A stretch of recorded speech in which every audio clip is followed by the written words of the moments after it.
يا أيها الذين آمنوا كتب عليكم الصيام كما كتب على الذين من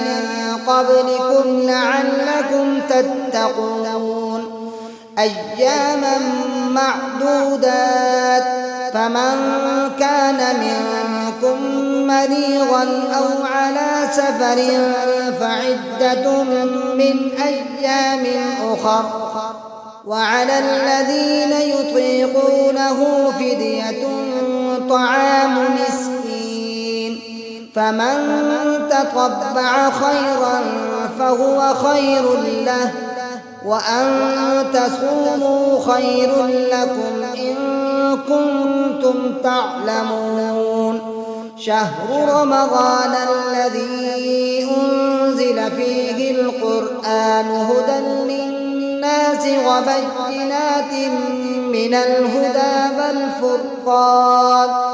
فمن شهد منكم الشهر فليصمه ومن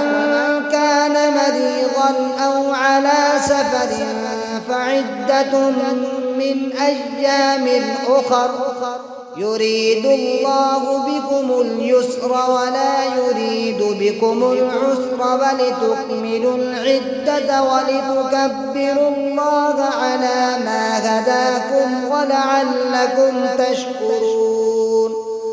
وإذا سألك عبادي عني فإني قريب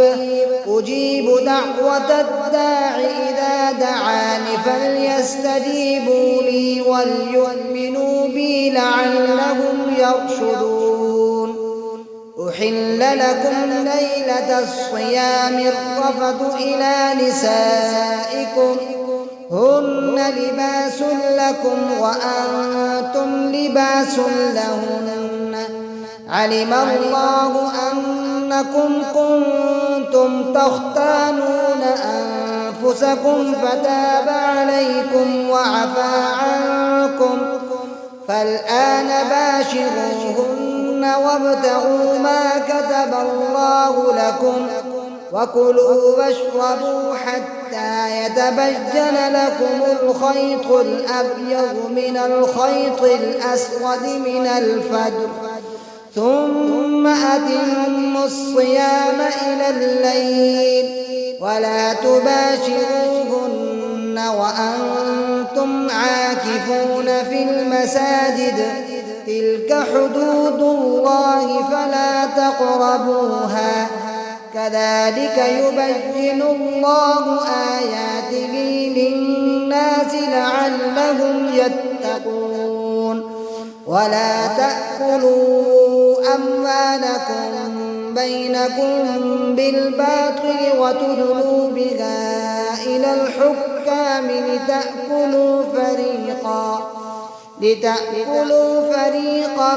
من أموال الناس بالإثم وأنتم تعلمون